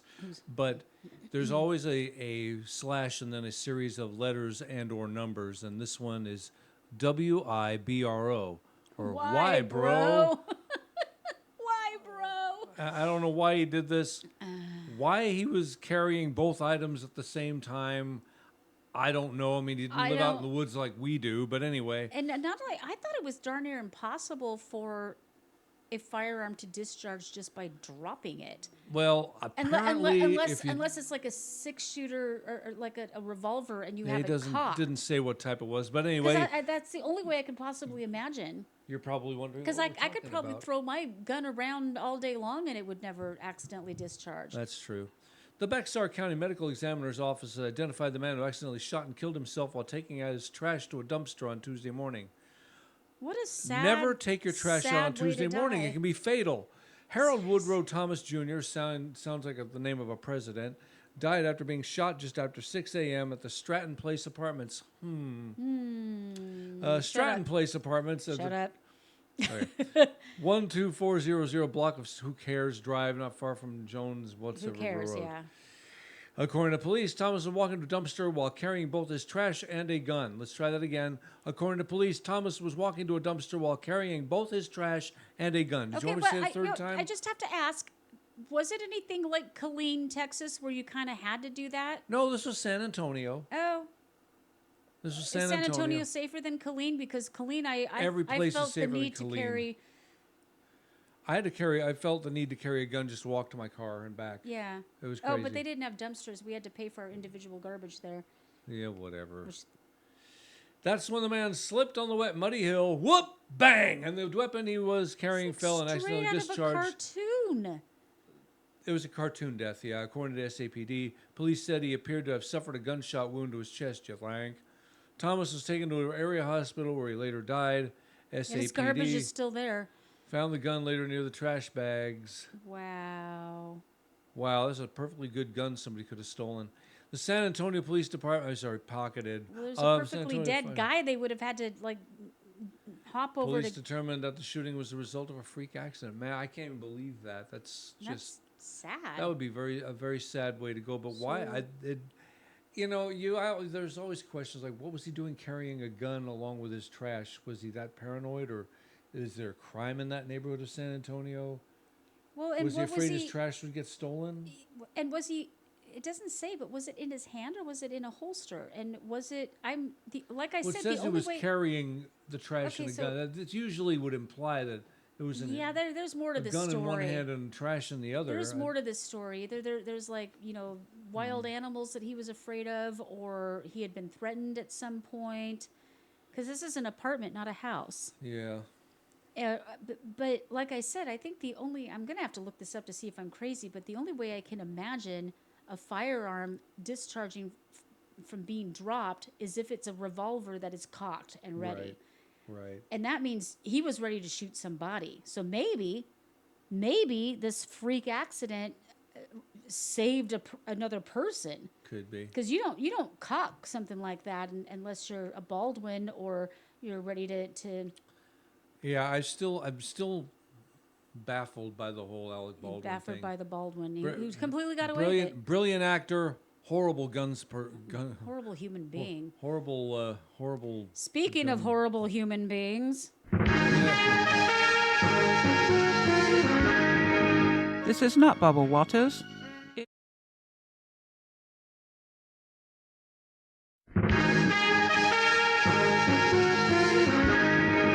This is not Bubble Waters. It is no longer 2020. But this is your new abnormal.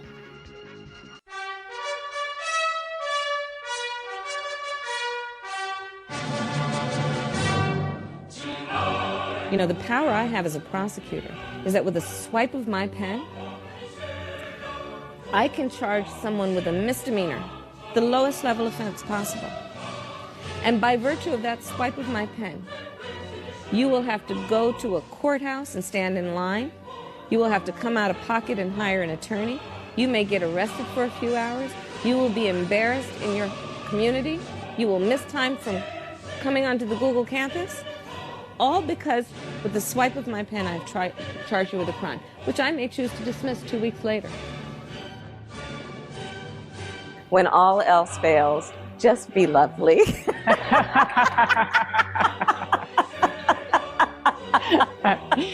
know what I mean? Yeah. That we are guided by what we see that can be, unburdened by what has been. And being a bitch.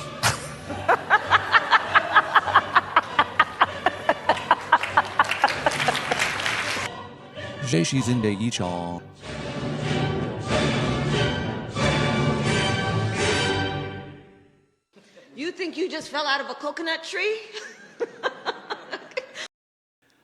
I've got to tell you something. As Melanie was I do not listening want to this, 4 years of this. Melanie was actually having a visceral, physical reaction to listening to Kamala Harris speak. I'll get you my Now, pretty. me, if she wins, it's not my favorite, but I can probably deal with it. But I don't know. It's just. Anyway. So yeah, this guy. This piece of work right here, this saint among men, Saint among men. This beautiful human being right here, yes indeed. Nassau County Executive Bruce Blakeman signed the county's, this is in New York State, Mineola, New York, signed the county's controversial mask ban into law on Wednesday. By the way, this is not an article from 2019. No, this is current. You can see on the screen. Blakeman was joined by several victims of hate crimes as well as advocates, community members, and lawmakers, including Nassau legislator Mazi Pilip, who sponsored the bill. The so-called Mask Transparency Act makes it illegal to wear a mask for the purpose of concealing an individual's identity in public places. This is basically going after Pantifa. Yeah. Wearing their panties on their face all the time because they don't want to be pegged. Actually, they want to be pegged. That's why they wear the panties on their face all the time, because they don't want to get caught breaking all the laws they're breaking because they're fascist little twerps. Anyway, I might be a little bit opinionated on the that. Civil Liberties Union of New York is among the groups opposed to the ban, saying in part, we'll say it again, masks protect people who express political opinions that are controversial. Officials should be supporting New Yorkers' right to voice their views, not fueling widespread doxing and threatening arrests. Masks also protect people's health. Oh, God. Especially at a time of rising COVID rates. Yeah. But it's 2024, you twat waffles. Hey, now. Don't say waffles on this show. Sorry. Sacrilegious. Butter and syrup. Butter and syrup. Yum, yum. No, peanut butter and syrup. Oh, that's almost as good. Anyway, We've seen people using masks to commit crimes, from shoplifting to carjacking to robbing banks. I know. I never thought I'd put on a mask and then go into a bank and ask for money.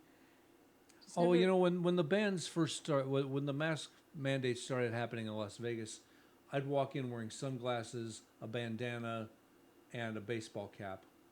I was trying to make a statement, but after a while, since nobody was listening to me, it was just normal. It was just You'd okay. literally walk in looking like a hood.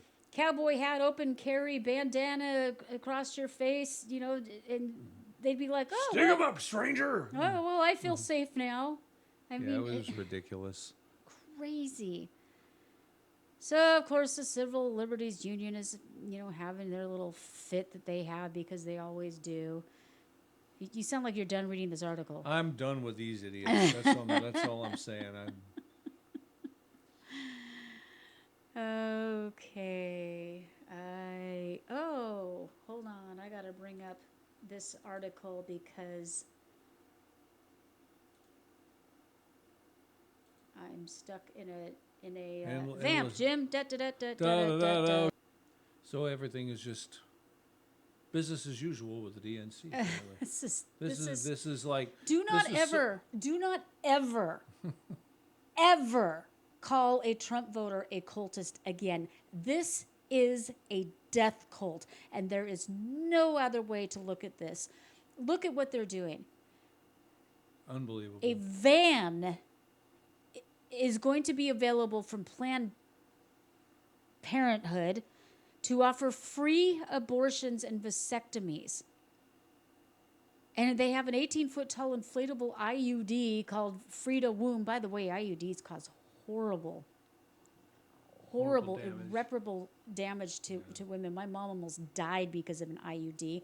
My sister almost died because of an IUD. And I have several other friends and acquaintances I know that have suffered greatly because of these god-awful things. So attendees at the Democratic National Convention in Chicago will have the opportunity to get a free abortion or vasectomy just blocks from the event. The only good thing about this is that these people will not be able to breed. They're taking themselves out of the gene pool. And vasectomy appointments are filling up fast. Because if there's one thing you don't want, it's any responsibility for your actions. Planned Parenthood Great Rivers, which serves most of Missouri and part of the southern Illinois, is sending a mobile health center to Windy City's West Loop to offer reproductive services. That's literally the opposite of reproductive services. That's like saying they're giving out free dog poo and calling it chocolate donuts. It's the opposite, people.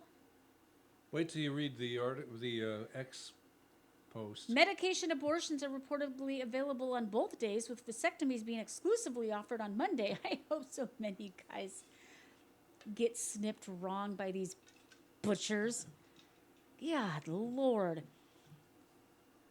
Vasectomies are reportedly in high demand, and there's already a waiting list. There are going to be people traveling to Chicago from all over the country just to get a free snippety doodah. Well, fine. I want these guys to not be able to reproduce. But check this out. Here's their here we come, Chicago. Yeah, our mobile health clinic will be in West Loop. Okay, whoa. Mobile health clinic? Yeah. So they're going to be like giving you preventative, preventative. Yeah, it even says healthcare no matter where, like that. Healthcare. Healthcare's good. Yeah, with the Chi Abortion Fund and the Wiener Circle. The Wiener Circle? That's what it's called. Providing free vasectomies and medication abortion. EC will also be available for free without an appointment. What's EC? Huh? EC. What is EC? Will also be available for free without an appointment. I have no idea. I wasn't ready for that question. What an EC is. Okay, reserve your spot. Do it now. So let's look at the comments, shall we? Oh, this is going to be fun. They've been ratioed into oblivion. Just absolutely 1.7 thousand. We've reached a new low. Abortions at conventions out of vans. I'm not going to read this, but no, don't. I think that's my sentiment. You can read it. And for those of you who are listening blind, let's just say there's somebody holding up a sign that says our expectations for you were low, but HF. Holy moly. This is just disgusting. Hey, look, a mobile ethnic cleansing unit. Oh, maybe that's what EC means. Ethnic cleansing. Will also be available for free I'm without pretty sure that's not what they intended it to mean, but that's what it... That sounds about right, though. Sounds about right.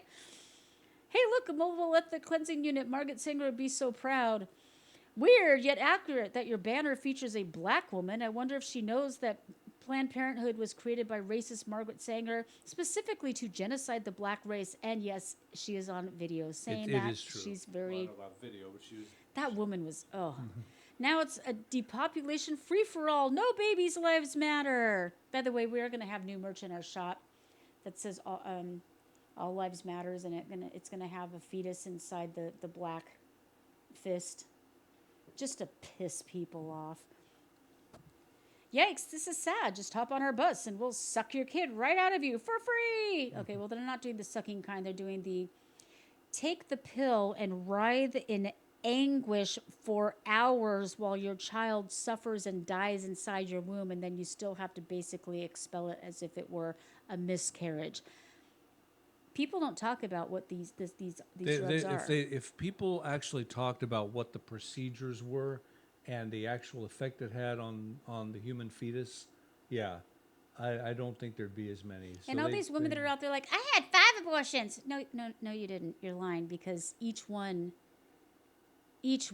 is a very invasive, damaging procedure to your body, not to mention the child that you murdered.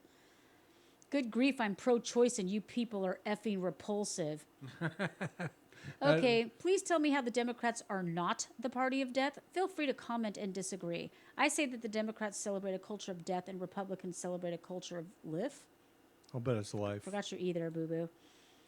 Don't forget, they get to sell your babies to the Bidens. Or to the bidder, sorry, to the bidder. Ooh. Yeah, they do literally sell infant parts. They've been caught on camera multiple times talking about selling certain parts. And yeah, every time I drive past the Planned Parenthood that's closed down here in Texas. I don't know if it's actually closed down anymore. Oh. I do see cars parked in front of it. It's just blocked by a big It's all boarded up. It's a big fence, and it's hard. Man, I was really you hoping can't really it was- see it from the freeway. I was really hoping it was shut down. For the record, folks, they do not supply mammograms. Never have, never will. They do not help women who don't have medical access with anything that has to do with anything outside of abortions. I know this firsthand. Sick and Twisted, your soulless, disgusting, satanic group. Agreed. This is grotesque even if you're not pro-life. Jesus, dude. Can you even believe that this is their idea of health care? Health care. No matter where. Health care. These people are vile, and like I said, never, don't you ever call Trump voters a cult again. I'm probably in trouble because I might have somewhat posted that earlier.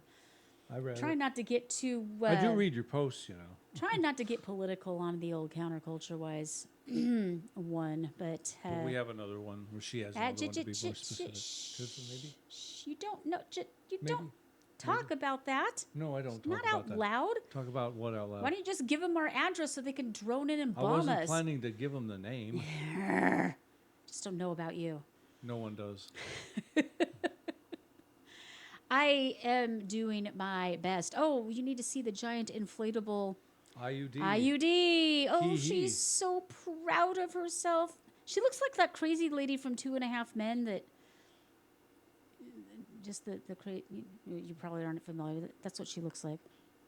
Yeah, giant inflatable. They name her Frida Womb. Frida Womb. Yeah. Services will be provided on a sliding fee scale. I thought they said it was free. They said free, and now it's sliding scale. And there you go, folks. That is the face of evil. And I don't want to listen to her cackle for the next 4 years. Seriously, who wants to listen to that? She can't put a drink down. There have been reports that they're unconfirmed, so I don't want to go into it until we know for sure. But there have been. First of all, her staff despises her. She can't keep anybody on her staff. They leave. They're like rats fleeing a sinking ship.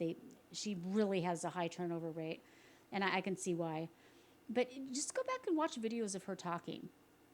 There's some where she looks like she's all the way there, but she just doesn't know how to talk and says the same thing over and over again. Mm-hmm. And then there's several, like the first one where she's talking about how she, with the swipe of a pen that you saw before we started, where she is very obviously completely out of her mind, soused, just snockered, and you can tell. And apparently that's a thing, and we have some. And anytime somebody says, unconfirmed or anonymous sources, I just write it off. Even if it confirms what I believe or something I want to be true, which says more about me than the truth. If it's anonymous, I don't buy it. No matter what side it's on. Right. But we're basically being told not to believe what we see with our own eyes and hear with our own ears. And they've been gaslighting us, for at least the last 4 years, telling us that Biden is sharp as a tack behind closed doors. And sharp as a tack that's been stomped into sharp as a tack. Sharp as the tack I keep telling them all to sit on. Yeah. Anyways, this is a new low even for them. Yeah, this is This pretty this disgusting. is yeah. And by the way, just I did confirm Waco's Planned Parenthood is open. Fudge. They're limited as to what they're going to be able to do, though. You people are gross. Yeah. Nothing to see here, folks. Just I still think it's hilarious because I don't know what EC means. If it's not ethnic cleansing, what is it? Well, okay, let's find out. What do they mean? While you go over the final thing here. Well, I don't want to. I want to end on a high note. So if you find out something new, I don't want to go back to this. But let's just say, they were ratioed out of and into oblivion. Emergency contraception. Ah, Yeah, emergency contraceptive isn't pill. That's the pill. that's the morning after Yeah, pill? morning after okay, pill. now That I don't have a problem with. I at all. don't either. I don't either, because what it does is prevents a pregnancy from attaching. Right. I don't have a problem with that. I don't have a problem with contraception. I don't have a problem. I mean, the pill is absolutely awful for you and makes you a worse person later in life. But you do you. What I really despise is that they don't tell you all the facts around it. You don't know. And they're doing the same thing to, transing kids. They don't have all the facts. They're not going in knowing what to expect. Why? Why not? And if you try to educate them, that makes you a bigot. Gross and weird. Agreed. Mobile baby murders. They're absolutely monsters. Abortion medication is not medication. It's quite literally the opposite. These people are twisted. Just pure evil. Just twisted. Yeah, this is exactly what they need. Riots outside and abortions inside. Margaret Sanger would be so proud. This is what this picture pointed is. The minister's work is also important, and also he should be trained, perhaps by the pediatrician, as to our ideals. Federation. Okay, I can barely make it out. Wait, I have this magic button. Oh, it doesn't work. It doesn't work with pictures. Word to go out that we want to exterminate the Negro population, and the minister is the man who can straighten that idea if it ever occurs to any of their... I don't know what this is. And like I said, if I don't know the source, I'm not going to buy into it. But I do know that Margaret Sanger is on video talking about libs have an Uber death machine. It's a death cult. I mean, there's no other way of looking at it. This is a death cult, and the sad thing about it is they think they're joyful. That's their big thing now. They're joyful. Joyful, joyful, we exterminate our children. Yeah, it doesn't fit. The meter's off. Yeah, a little bit. Hey, you can reserve your spot. I'm curious where this link goes.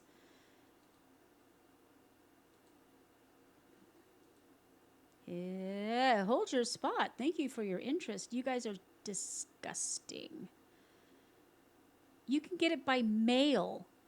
You can get a so-called medication by mail without a doctor seeing you. I can't even get a refill on my prescription I've been on for 2 years without an appointment. And these people can get a pill that will terminate a life. For free in the mail. For free in the mail. Yep. Ain't that cool? Sick. Just absolutely sick. Okay, I need a palate cleanser. I need something that's going to be better. This is better.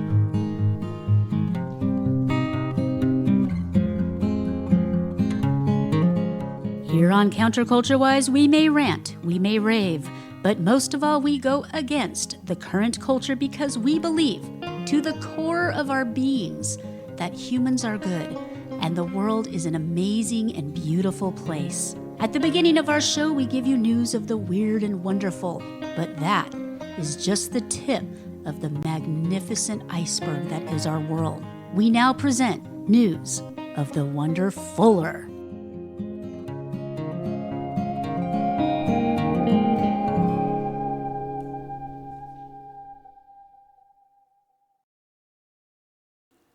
All right, folks, we like to end on a high note because we do want to bring you news of the weird, wonderful, and wicked, but we want to loop back onto the wonderful because that's where we like to land.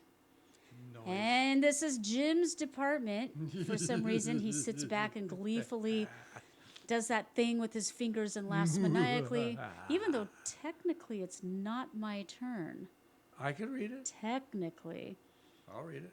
But his gleeful, joyful laugh is because he knows he's going to make me cry. No, I got this. If you have any commentary. All right. Someone recently asked the question on Quora, what is the most heartwarming scene you have ever witnessed in an airport, restaurant, or other public place? Among the many touching responses, one answer by a man named Mike stands out. His story is so powerful, it's guaranteed to bring you to tears. We'll see. Jury's out. It was clear that the kid across the aisle from me was flying alone, maybe visiting her grandparents or being shuttled from one divorced parent to the other. When the flight attendant comes by to take drink orders, I ask if I might have 2 of their little bottles of water. I'm a weightlifter and a pretty big guy. The attendant nods, then without missing a beat, the kid gets a mischievous grin on her face and pipes up, and I'll have 2 Cokes, please. The row behind her on the plane cracks up. The flight attendant glances back at me and quips, see what you started? The kid beams. The airline had sat her alone in the row. I guess I can understand why, but it's a long flight for a kid alone. She's singing a catchy little tune to herself, so when the drinks are delivered, I decide to make conversation, asking her what she's singing. Oh, that, she says, clearly happy to have someone to talk to. Well, Grandma's always surprised when I visit by plane. You know, how far you can come and how fast. I don't think they had many planes when she was little. I mean, seriously, they had a horse. I had a horse. Anyway, Grandma would tell me that she'd think of me from time to time and say to herself, I wonder where you are. I wonder where you're going. And then she'd always add, someplace important, I'm sure. I made it into a song for us. I love my grandma. I was that way with my grandma, too. Right now, I'm on my way to Grandma's house, and I'm just singing that song to myself and thinking the same about her. I wonder where you are. I wonder where you're going. That's all. Wow, I say. That's really sweet. So is it just you and Grandma, or is your mom and dad coming out later? Oh, everyone will be there, and Mom's been out for 2 weeks already, making arrangements. Oh, no. Really, Jim? Really? Arrangements for Grandma's funeral. Boom. It was like being hit in the gut. In retrospect, maybe I should have seen it coming. A huge frog takes up residence in my throat, and I realize she's been singing, I Wonder Where You Are, about her grandma who's gone. Seeing my distress, she reaches across the aisle to pat me on the arm. Don't feel sad, she says. Grandma lived a really long and happy life, and at the end, she was getting pretty tired. I just nod, unable to speak. We land and say our goodbyes as the stewardess hurries back to get her. A little girl with a brave smile, waving goodbye to a 6'4", 259-pound brute, trying desperately not to cry like, well, a little girl. Away she goes, full of life and courage, singing her little song. Sometimes when I see a family at the supermarket or ice cream stand, I'll think of that kid and start humming her song. I wonder where you are. I wonder where you're going. Someplace important, I'm sure. That didn't make me cry. It made me feel like I wanted to cry, but it didn't actually make me cry. I wanted to, but I didn't. But not actually. Well, folks, It has been a genuine pleasure. I wonder where you're going. I wonder where you are. I hope it's someplace important. Mm-hmm. And our week's been not bad. Not bad. We've had some ups and downs, folks, and I hope that you'll focus on the ups for this next week. In fact, I, being an educator, am going to give this to you as homework. Focus on the ups. And I think I'm going to get back into gratitude journaling because I think that really makes a difference. Mm-hmm. Really makes a difference. So, ladies and gentlemen, it has been a genuine pleasure. We look forward to talking to you next week. And you have an amazing week. We love you.